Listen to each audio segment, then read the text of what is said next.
가지고 자녀 2명을 키우고 있는 남자입니다.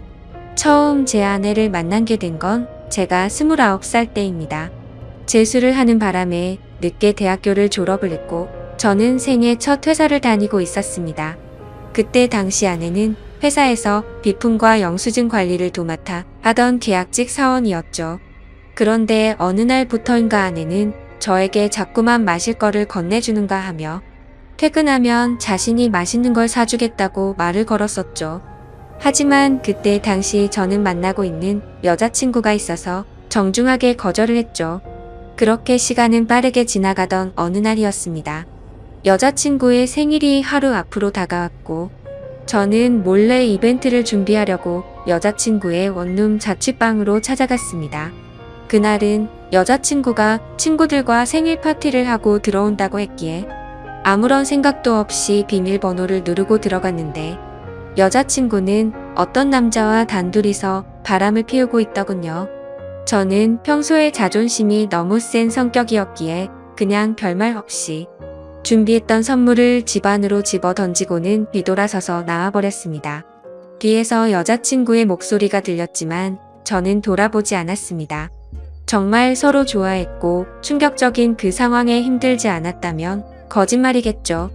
하지만 도저히 용서를 할 수 없었기에 모든 연락을 피하고 저 혼자서 그 상처를 묵묵히 견뎌내고 있었습니다.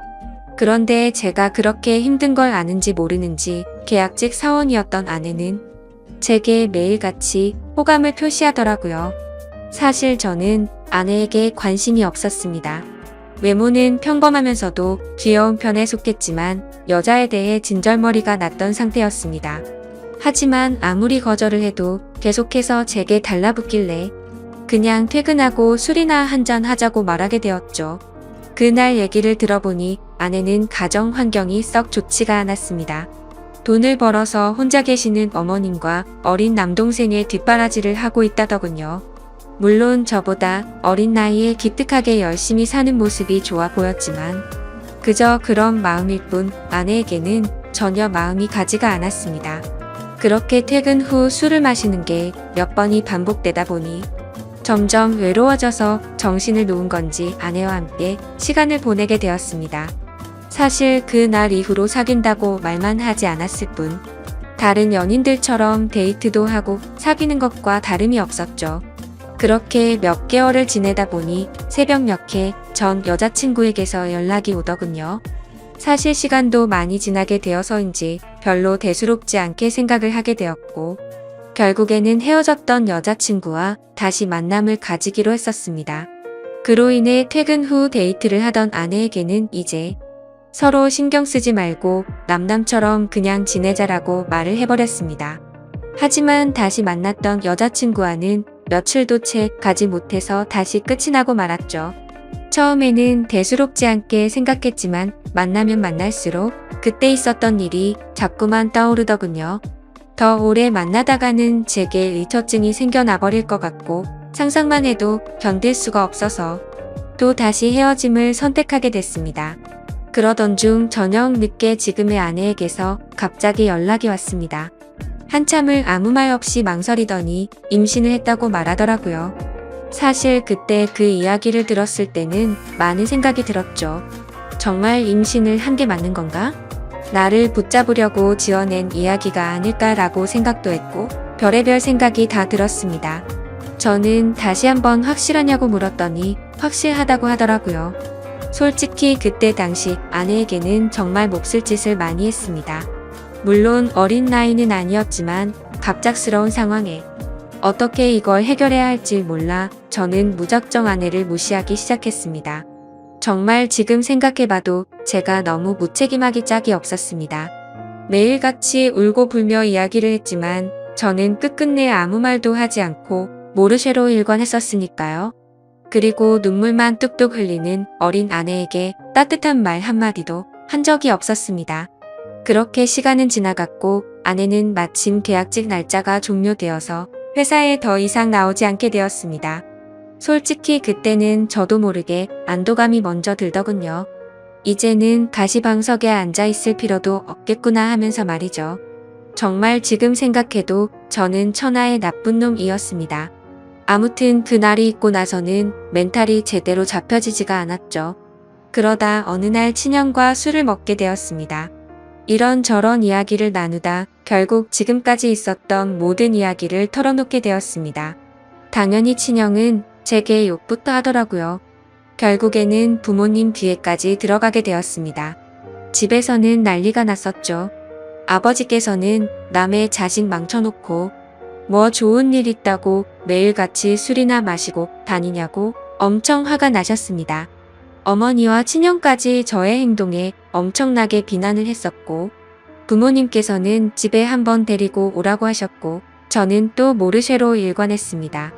하지만 어느 날 형은 제 휴대폰 연락처를 뒤지게 되었고 아내의 연락처를 알아내어서 저를 제외한 가족들이 아내를 만나게 되었습니다. 그러고는 며칠 뒤에 저는 모르게 아내를 집으로 부르셨습니다. 저는 당연히 아무 생각 없이 친구들과 술을 마시고 늦게 집으로 들어갔는데 제 아내가 집에 와 있어서 정말 얼마나 깜짝 놀랐는지 모릅니다. 일단 어쩔 수 없이 저는 아내와 나란히 부모님 앞에 앉게 되었고 부모님께서는 앞으로 어떻게 할 거냐고 화를 내셨습니다.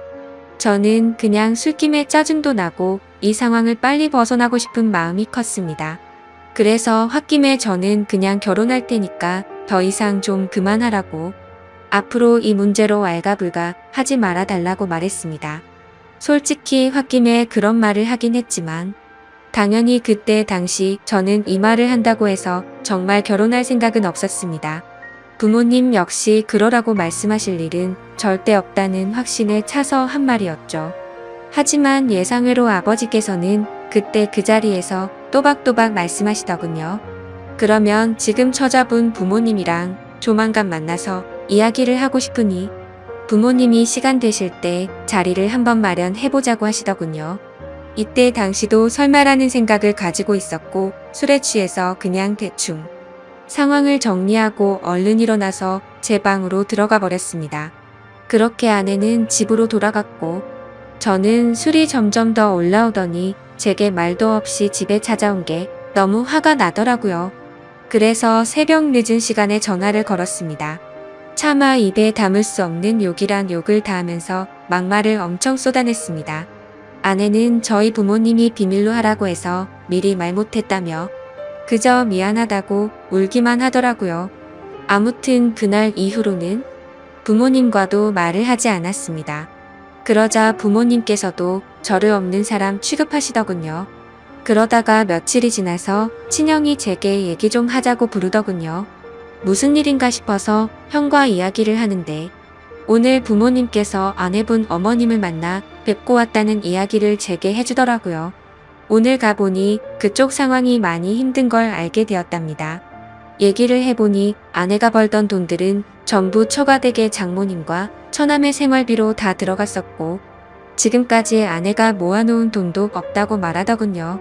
그쪽이 형편이 좋지 않아서 당장 혼수조차 부담하기가 힘든 상황이라며 제게 어떻게 하려고 이런 일을 벌인 거냐고 묻더라고요.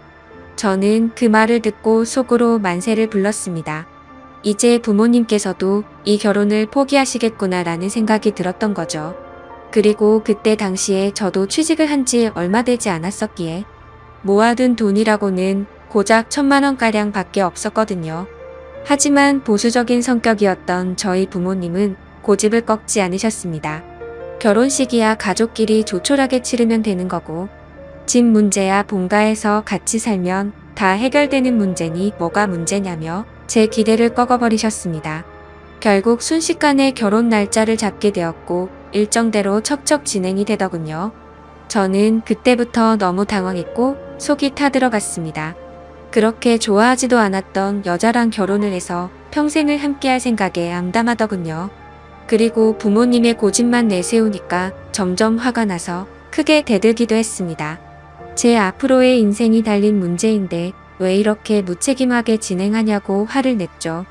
그러자 부모님은 네가 저지른 문제는 성인이 된 네가 책임지는 게 맞는 거고 네가 결혼한다고 하지 않았냐고 되묻자 저는 할 말이 없어졌습니다.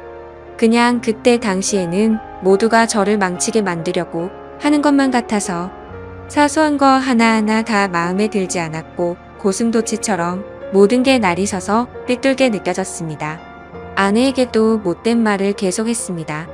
이따위로 억지로 결혼한다고 달라질 것 같냐며 나를 만나봤자 돈도 없어서 아무것도 못 해줄 거고 시집살이가 그렇게 호락호락할 것 같냐고 말했습니다. 그리고는 정말 너한테 잘해줄 자신이 없으니까 고집 피우지 말라고 했죠. 하지만 제가 그런 말을 할 때마다 자신이 더 잘하겠다며 말하는데 너무 답답하고 그 상황이 싫었습니다. 심지어 친한 친구놈들 몇몇과도 술을 먹다가 이 이야기가 나오면 친구들은 온갖 욕을 제게 했죠. 그래서 점점 이 일로부터 자유로워지고 싶다는 생각이 들기 시작했고 결국 제 책임을 통감하고 모든 사람의 뜻대로 그냥 결혼을 하기로 마음을 먹었습니다. 하지만 너무 삐뚤어져 있었던 저는 그렇게 마음을 먹고도 막말을 입에 달고 살았죠. 부모님께는 잘 살 자신이 없으니 행복한 결혼 생활을 할 거라는 기대는 하지도 말라고 했고 아내에게도 늘 차갑게 몹쓸 말들을 많이 했습니다. 그리고 결국에는 결혼을 하게 되었습니다. 정말 좋아서 한 결혼도 아니었으니 신혼생활은 말할 것도 없었습니다.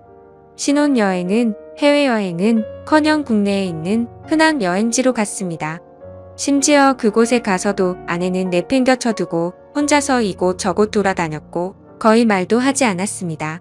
그리고 나서 일상생활을 하면서도 퇴근하고 집에 들어오면 게임을 하거나 TV를 보면서 지낼 뿐 아내와는 일상적인 대화는 나누지도 않았습니다. 그리고 주말이나 노는 날에는 저는 항상 밖에서 친구들과 놀고 술을 먹다가 들어오고는 했죠. 평범한 부부들은 아내가 아기를 가졌을 때 극진히 대접받는다고 하지만 저희 부부는 그렇지 못했기에 제 아내는 그런 대접은 전혀 받지 못했습니다. 오히려 제 눈치를 보느라 뭘 먹고 싶다라는 이야기조차 단 한 번도 한 적이 없었죠. 그렇게 아내는 제게 불평이나 불만을 전혀 말하지 않았습니다. 그냥 묵묵히 혼자서 어머니와 집안일을 했죠.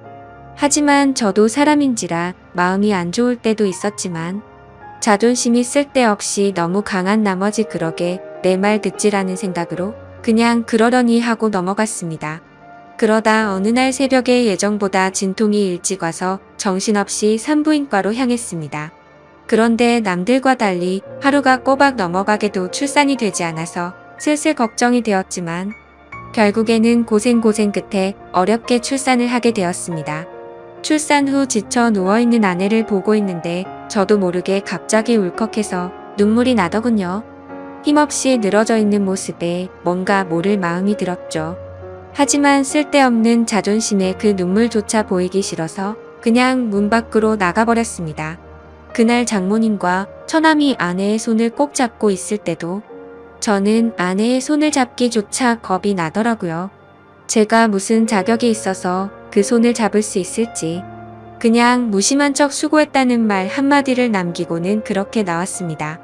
그날 이후로는 제 아내에게 미안한 마음이 많이 생겨났습니다. 언제나처럼 무뚝뚝하게 아내를 대했지만 마음은 그렇지 않았죠. 예전과 달리 미안한 마음이 생겨났었고 그동안 미안했다는 말 한마디를 하고 싶었습니다. 그렇지만 왠지 모를 쓸데없는 생각에 아무런 말도 하지 못했던 거죠.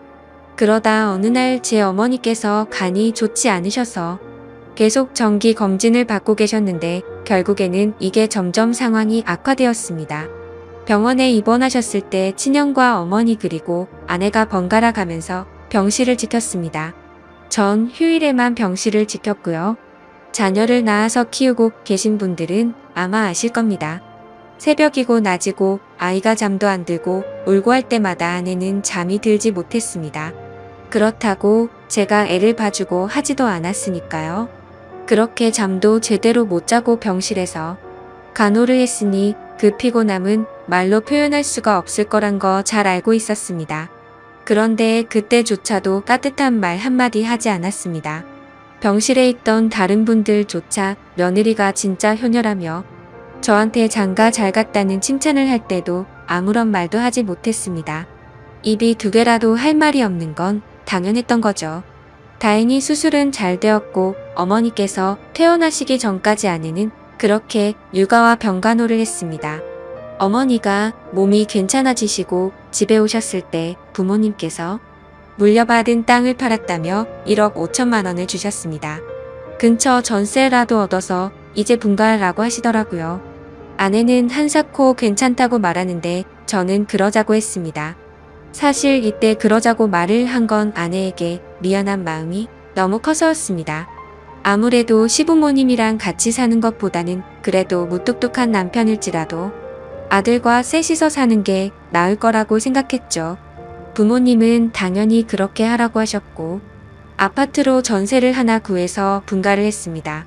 거의 말도 안 하고 했지만 간간히 아이도 같이 봐주고 이사하고 처음으로 레스토랑을 갔는데 맛있다고 웃으며 말하는 아내를 보면서 이때부터 정말 마음이 울컥해서 눈물이 날 뻔했죠. 그래서 그날 이후로 저는 변하겠다고 다짐을 했습니다. 연애도 저와 제대로 해보지도 못하고 아이를 가졌을 때도 대접 한번 제대로 해주지 못했던 생각이 났습니다. 그리고 시집살이와 시부모 병간호까지 해왔는데 이제 와서 돌이켜 생각해보니 그 흔한 레스토랑 한 번을 같이 와보지를 못했더라고요. 미안하고 너무 미안했습니다. 비록 무뚝뚝하게 말하고는 했지만 이때부터는 그래도 나름대로 다정하게 대했습니다. 그러다가 장모님께서도 평생 겪고 계신 질환으로 많이 아프시기도 했고 처남도 중학생이라서 아내는 간간히 처가에 들려서 집안일을 돕고 집에 들어오고는 했습니다. 나중에 알게 된 사실이지만 장모님께서는 류마티스 관절염을 손가락 마디마디에 걸리셨습니다. 이게 집안일을 하거나 할 때 끔찍할 정도로 아프다고 하더라고요. 하루는 그런 아내가 너무 안쓰러웠고 장모님과 처남까지 마음에 많이 걸렸습니다. 그래서 저는 아내에게 말했습니다. 그냥 장모님이랑 처남 다 같이 여기서 지내자고 말했죠. 진심으로 한 말이었습니다. 그랬더니 아내가 이러더군요. 미안해요. 앞으로는 자주 안 갈게요. 미안해요. 저렇게 말을 하더라고요. 아내의 저 말 뜻이 어떤 걸 의미하는지 다들 아실 거예요. 아내는 제가 처갓집에 자주 가는 걸 못마땅하게 생각해서 비꼬는 마음으로 저렇게 말을 한 걸로 오해를 한 거였습니다. 지금까지 하지 못했던 미안한 말과 참았던 눈물이 울컥해서 쏟아져 버렸습니다. 아내 손을 꼭 붙잡고 미안하다고 말하면서 애처럼 너무 서럽게 울어버렸습니다.